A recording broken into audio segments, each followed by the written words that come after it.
Under the Speaker's announced policy of January 9, 2023, the gentleman from Arizona, Mr. Schweikert, is recognized for 60 minutes as the designee of the Majority Leader. Thank you, Mr. Speaker Pro Tem. I don't know if I can top Panetta's, my friend from California's great white shark attack, or talking about airline delays, but we're going to do something that's particularly amusing and fun. We're going to talk about why the fiscal house of the United States is collapsing. And for a number of folks who've watched my floor presentations, a lot of this is going to be familiar. This is a primer particularly for our new members. Right now we have hundreds and hundreds and hundreds of new staff with the new members here in the House of Representatives, and hopefully on the 1,000-some televisions around the campus where you have C-SPAN on. Please, if you actually are interested, if you really want to understand how much trouble we're in, give me a few minutes of your time. Well, actually, give me almost an hour of your time. Let's sort of walk through the reality. I'm going to walk through some of the solutions that are absolutely wrong. And then we're going to talk a little bit about the reality of the math. And the punchline we're going to come back to multiple times is really simple. The primary driver of U.S. sovereign debt is our demographics. Those of us who are baby boomers, we got old. And the political class here, unless we're willing to tell the truth, there is no path to saving us from a failed bond auction, a failed debt crisis, a world where we all live dramatically poor, and it doesn't have to be that way. And look, I know I'm a broken record, but damn it, somehow we got to get this to start to sink in. So let's actually walk through some of the reality. I always start with this chart because it's just easy to get your head around. This is 2022. Now, the funny thing is, looks like 2023, the percentage that is mandatory, that means it's on autopilot. Your members here, people like me, we won't vote on it. This is Social Security, Medicare, Medicaid, these things that are a formula. This percentage actually went down it looks like it's going down in this budget year. It's not going down because we're spending less money. It's because we're spending so much more money on discretionary. It actually took several points more of the percentage of spending. Now, a lot of that was one-time spending, will fade back down. But you got to get your head around. The majority, the vast majority of U.S. spending is what we call mandatory. It's entitlements. It's you get because you work so many quarters. It's because you turned a certain age, because you're a certain tribal group, because you're a certain level of poverty. You get these benefits, and they're automatic. It's a formula. And then over here, you see this little green part? That's discretionary. That's what we call non-defense discretionary. This is what everyone thinks of as government. That's your foreign aid, that's your FBI, that's the IRS, that's all those things. And here, the blue, that's defense. And you're going to see, I'm going to show you in some charts later, my brothers and sisters on the left will often throw out rhetoric of, cut it defense, get rid of it. Believe it or not, it's not even enough money to keep us in balance. You can get rid of every dime of defense. There needs to be an understanding of reality. Your government is an insurance company with an army. And I know that sounds trying to be somewhat humorous, but it happens to be the truth. Think of it that way.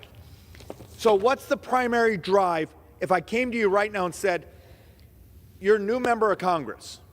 You've made a passionate pitch to your voters that you're going to take on the deficit. Okay, did you stand in front of your voters and tell them over the next 30 years, 100% of the deficit is Medicare and Social Security? The rest of the budget, according to the Congressional Budget Office, actually has a positive balance. Over the next 30 years, and this is based on the 22 numbers, with inflation, some of this is actually worse today. And we're not going to get the updated numbers till probably mid-February using the Congressional Budget Office. Functionally, Medicare, the shortfall in Medicare is about 75% of all of our borrowing. The shortfall in Social Security, and the reason you put that on there, understand, look at the Social Security actuary report. It's not Republican, it's not Democrat. These are people that actually own calculators. With the COLA that was just given, you lost almost a full year of life. So there's this trust fund. Yes, it's Social Security money that we've paid in over the years. It's then loaned to the Treasury. The Treasury gives special, think of this, special Social Security T-bills. And then when the Social Security needs money, they cash them in with Treasury. Fine. And then actually the Treasury goes out and borrows other money. That money runs out in about 10 years. 2 years ago, I believe the Social Security actuary report said when the trust fund runs out, our brothers and sisters who are 65 and older, or who are actually 62 and older, or whoever are just taking a Social Security check, will get about a 27% cut. I think last year's actuary report said about a 25% cut. It's based on, here's our projection of the revenues, the FICA taxes we take in today, and then it goes out the door. There's some data out there that says 10 years from now, unless we fix Social Security, you're going to double poverty among seniors. What's the moral aspect there? How many of this body are ready to actually deal with the political nightmare cascade of the trolls who lie, the politicians, trying to tell the truth about a multi-trillion-dollar system that's out of money and what the negative shortfall. You do understand, I think the model said like in the next 60 years, 65 years, it's like $212 trillion short. And that's just the Social Security Trust Fund. And it is gone in about 10 years. It lost almost a full year of actuarial life with this year's COLA. These are the things that we're here to fix instead of the trite crap we come behind these microphones and talk about. These are the things that destroy a society because it breaks our promises. And how about, yes, don't laugh at me. My wife and I are both 60, and I have a 6-month-old. We adopted another child. When my 6-month-old is 25 years old, two things. We either blow up the debt and deficit, which we're probably going to do that too, or double the U.S. taxes. When he's 25 years old, we have to double corporate taxes, import fees, tariffs, everything else, every what we call receipt. We got to double. It means top marginal rates like 70-some%. That's just the federal. Do you understand what these numbers mean?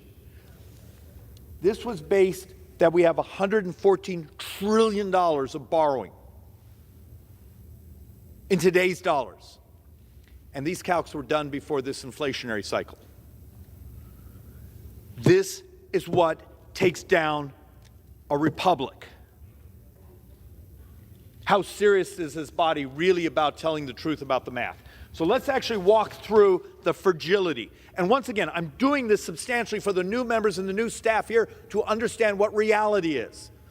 All day long, you are going to get pitched with people with shiny objects, or I need you to regulate this so I don't get competition in my business in the home district. I want some free money. I want you to give me a grant.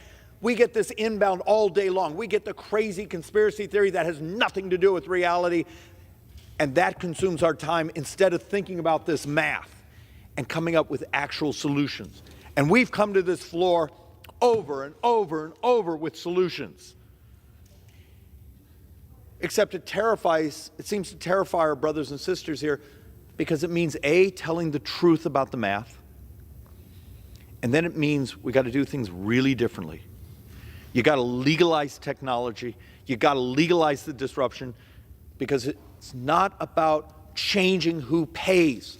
Before I do this, let's see if I can explain this.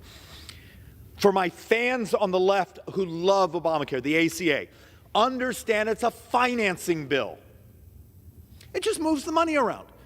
I get subsidized over here, but this group has to pay. The brilliant Republican alternative was a financing bill. Now, we actually did a more elegant job of spreading it along the curve, so you got some efficiencies, but it was still a financing bill. It's who had to pay and who got subsidized. Medicare for All is a financing bill. It strips and this pays. None of those ideas in regards to health care change what we pay. They just move around who pays. Until the conversation becomes about what we pay, you can't save us. Because the debt doesn't change. And on my very last board, I'm going to do something that's a little cranky and a little mean. I'm going to make fun of some of my own work. But I'm going to tell the truth that a lot of times when we talk 10 years to balance, you do realize one of the things we're doing is saying we're going to take this portion of the spending and we're just going to give it back to the state. We're going to take this portion of spending and make the users of Medicare or users of this group or this, that, we're going to make the individuals pay, but we're going to take it off the federal books, but we don't change the spending as you would do the calculation as a percentage of the gross national product, the GDP, or gross domestic product. And that's what's so important here. Unless we legalize the disruption and do this quickly. I had a meeting earlier in my office today with someone that's really smart, who's been here for a long time. He's a medical doctor. He's one of my favorite members. David, you got to go slower. People aren't going to embrace it. The bureaucracy is going to fight you. Do you know how many vested interests there are in the lobbyist class and down in K Street?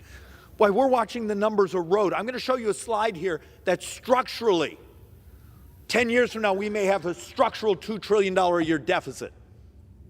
That's the structural deficit. And half that will be just interest.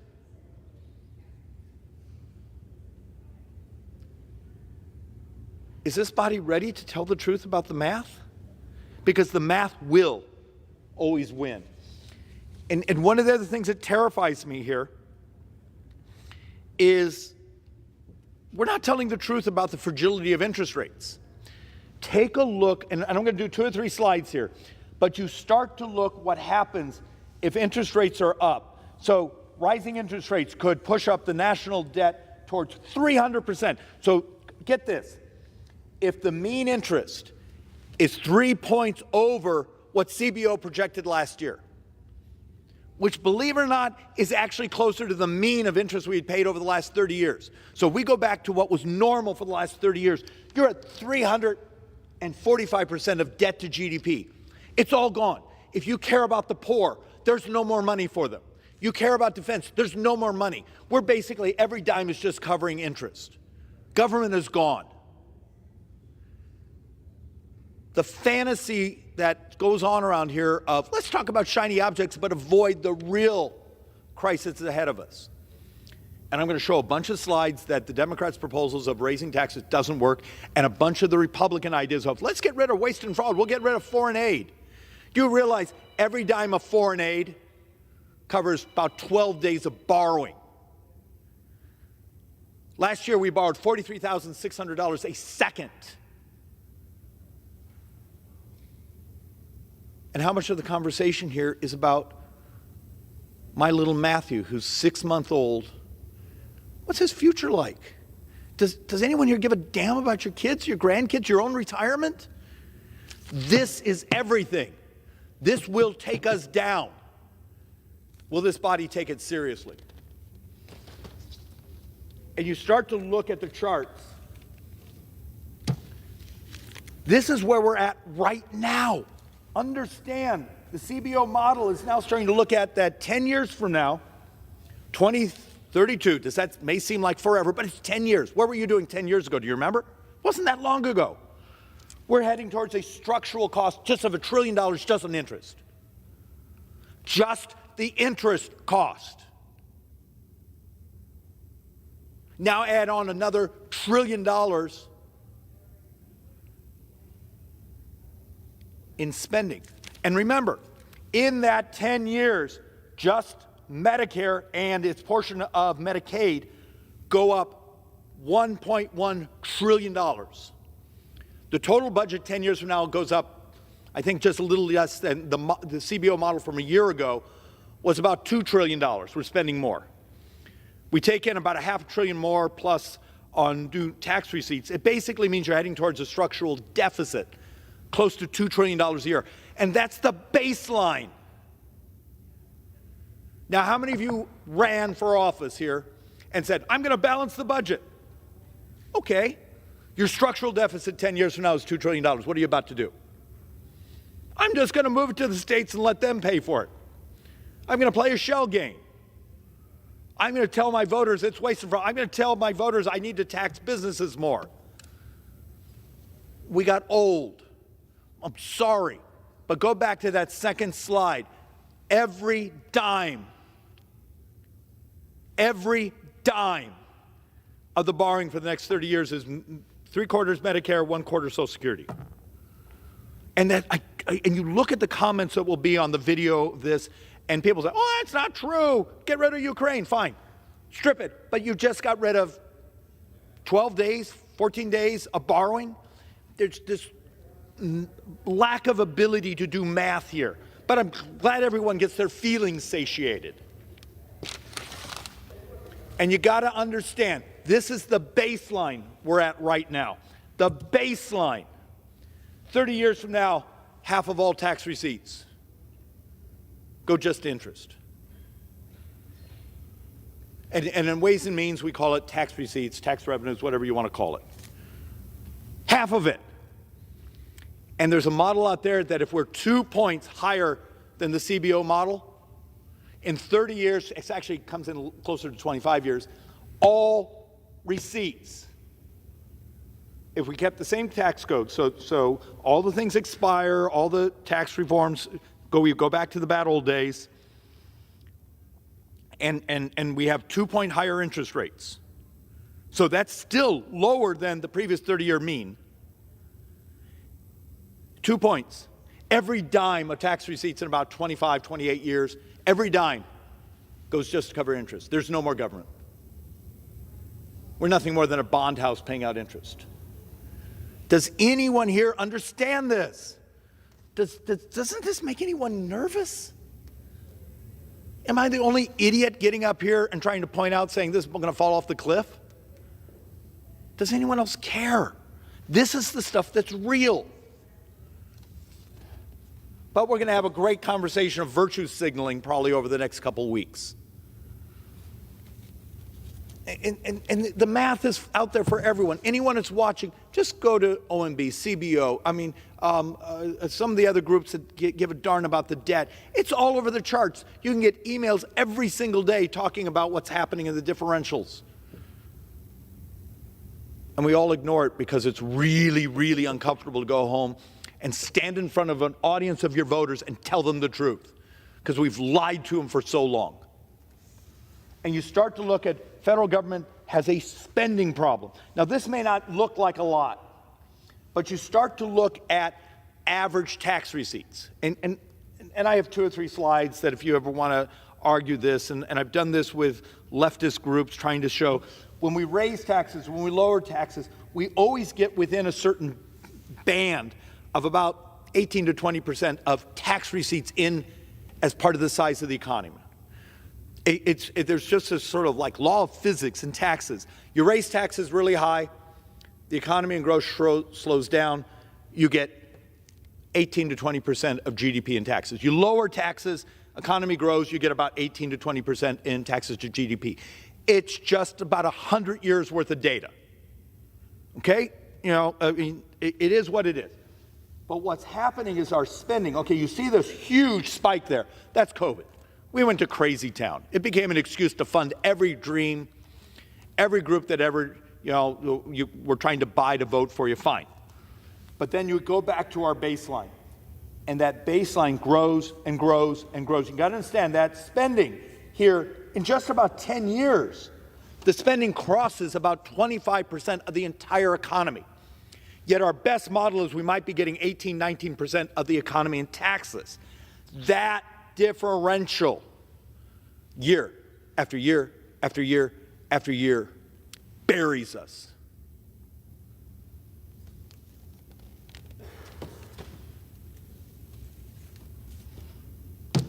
And it's not falling revenues. Look at it. our models actually, even in the long term, the best CBO data still has us hovering around 19% of the economy in tax receipts. And it's within the mean of functioning since the 1960s. So there were years here where we had very high marginal tax rates. Some years where we had very low marginal tax rates. And look at the band. But do you see, if I go way out, if I go out to 30 years, our spending hits 30% of the entire economy. 30% of the entire economy is spending. And every dime of this growth out here is demographics. It'll be the shortfall of Social Security and Medicare. Why is it so hard? That's not Republican or Democrat. We got gray. Look at my hair. And there are fixes. I've come here dozens of times. I've walked through innovative solutions that disrupt the price of health care, that disrupt the bureaucracy, that make us more efficient, that make us grow.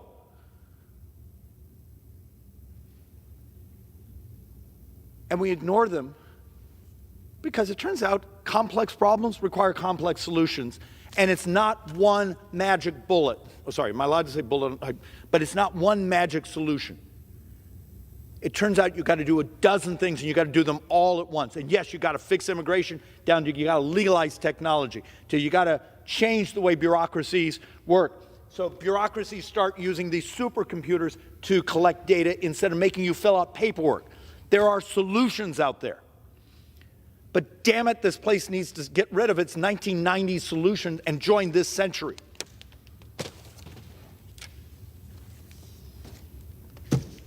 And I just bring this board just to knock down one of my leftist friends who always says, but you guys did tax reform and you cut receipts.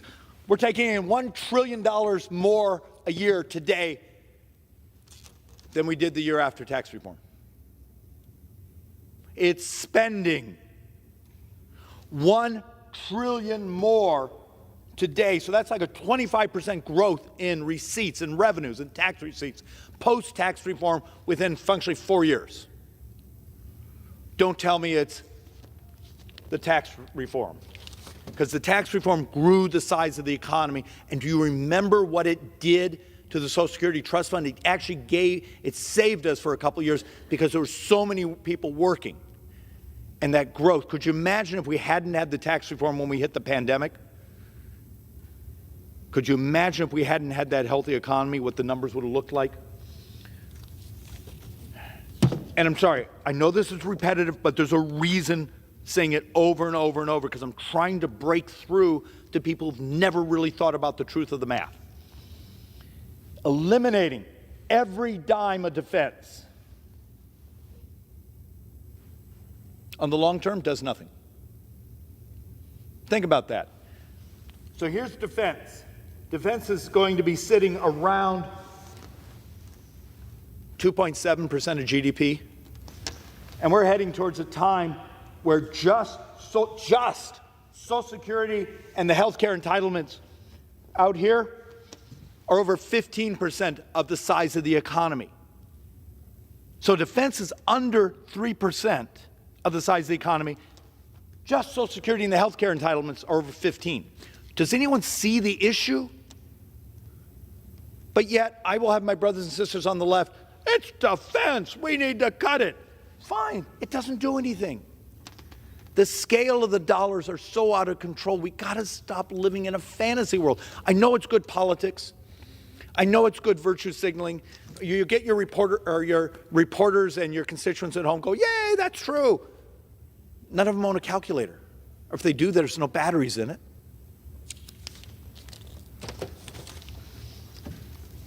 And you've got to understand, entitlement programs, and I don't like it when you call these entitlement programs. Call them anything you want.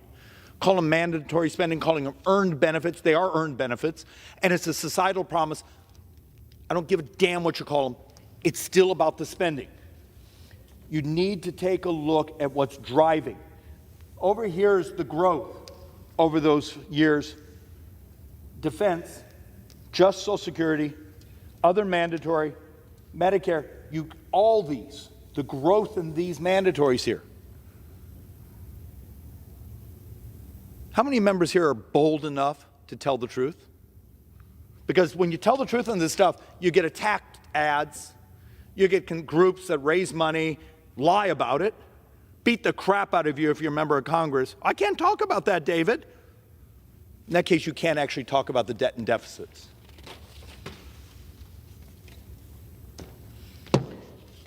And Medicare, much of my life I've done healthcare finance. As a child, I was in my state legislature for a couple terms, and I was working on our Medicaid system. And even then, you'd have the experts come sit you down and say, you do realize how much trouble we're in. Well, here we are 30-some years later. Look at the curve. The curve. And this isn't that long from now. We're looking at numbers that are only functionally a decade from now. This drives all policies. If you're a member who says, I care about the environment, where are you going to get the money? I care about defense, where are you going to get the money? Health care is consuming everything.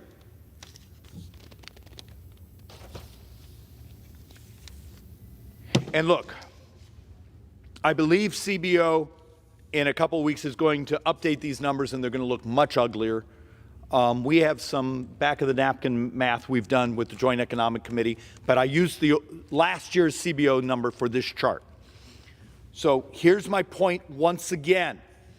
Over the next decade, there's functionally $1 trillion of additional spending on Medicare. If you add in Medicare, Medicaid, it's one something. Take a look here. When you get out here, this is 1.1 trillion increase. That's 9 budget cycles from now. It's not 10 years, that's 9 budget cycles from now. So if I came to you, you saw the earlier chart, it said, okay, a decade from now, if the nominal interest rates stay where they're at, our interest cost is $1 trillion a year a decade from now. And now my additional spending on Medicare and Medicaid is an additional $1 trillion. Does anyone start to see where a structural deficit of $2 trillion a year is? Now, you promised your voters you're going to balance the budget. What you going to do? Just stop paying the interest on our debt? Okay. Stop paying Medicare? Stop paying Medicaid? Fine. How about Social Security? Because remember, 10 years from now, the trust fund's gone. Our brothers and sisters who are on Social Security that rely on it are going to take what? Around a 25% cut. We're going to let that happen? It's coming. The math is real. You can't pretend it away.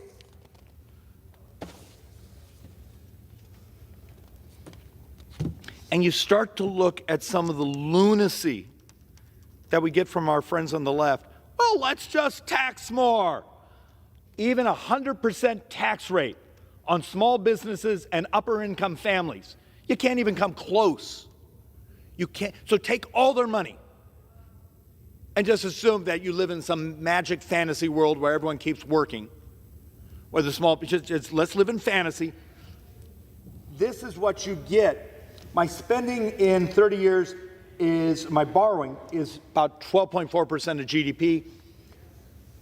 If I take every dime of someone who makes $500,000 or more, the next dollar, we just take it.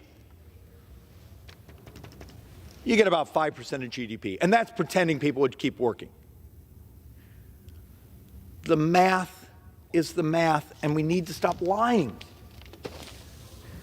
And look, if you don't believe me, go look up CBO.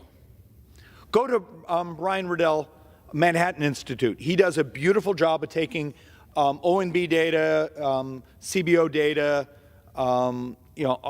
some of the others out there, and puts it on charts that it's absorbable. But he walks through all your solutions. What if we, repeal every, the tax cuts, and raise the taxes on low-income people? How about if you get rid of every tax idea that's out there? So all the Democrat solutions. you still fall incredibly short. I mean, you get a fraction of what's required. And you go on some of the other solutions that have been offered.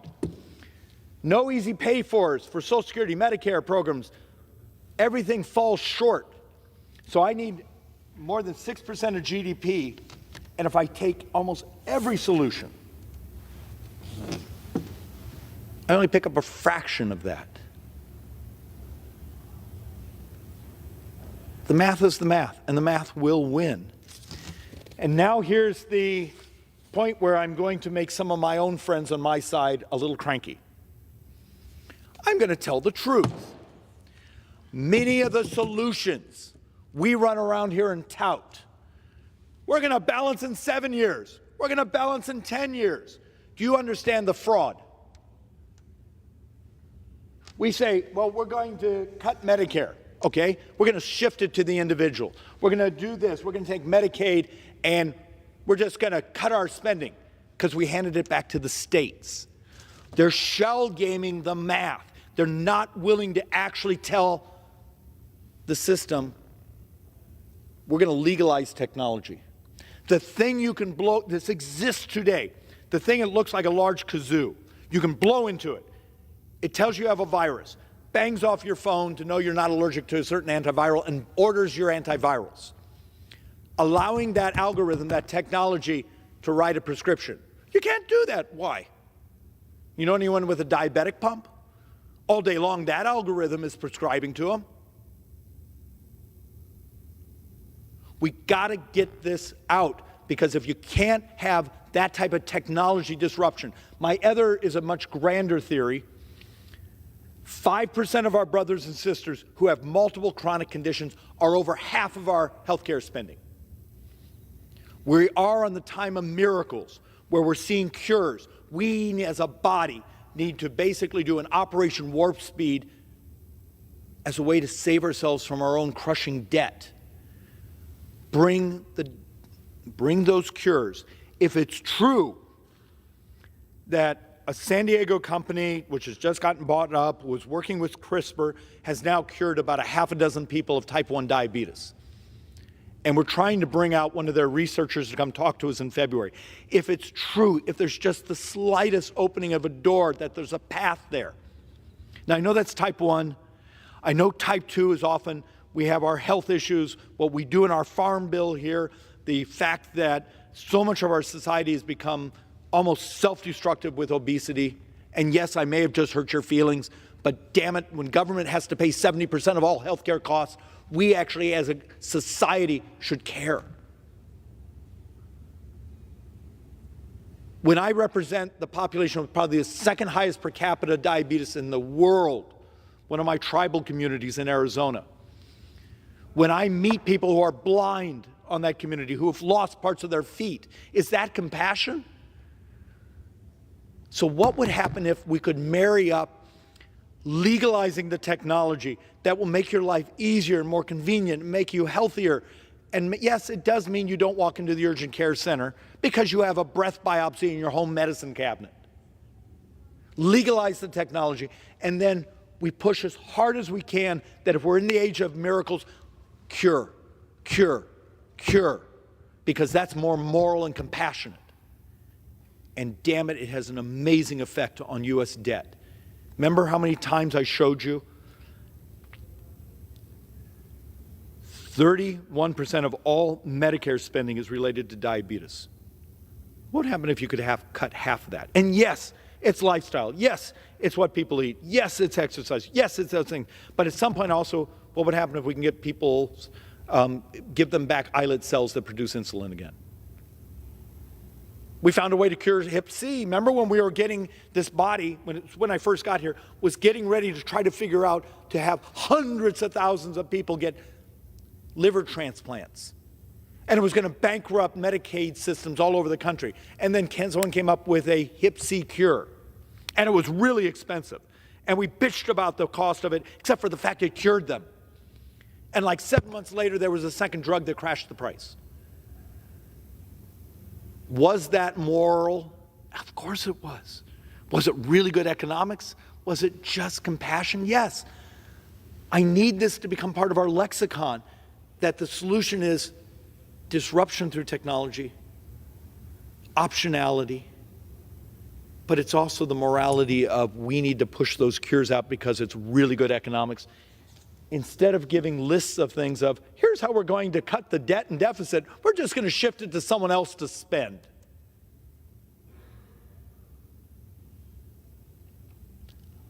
Is this body, and particularly to the freshmen and the freshman staff that I've been trying to talk to with this speech,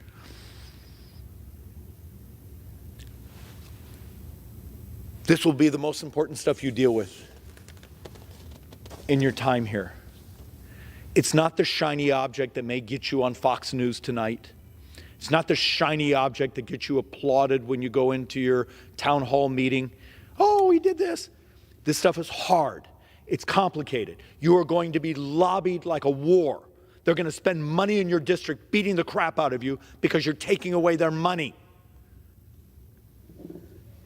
It also saves this country and gives my little Matthew, who's 6 months old, a future.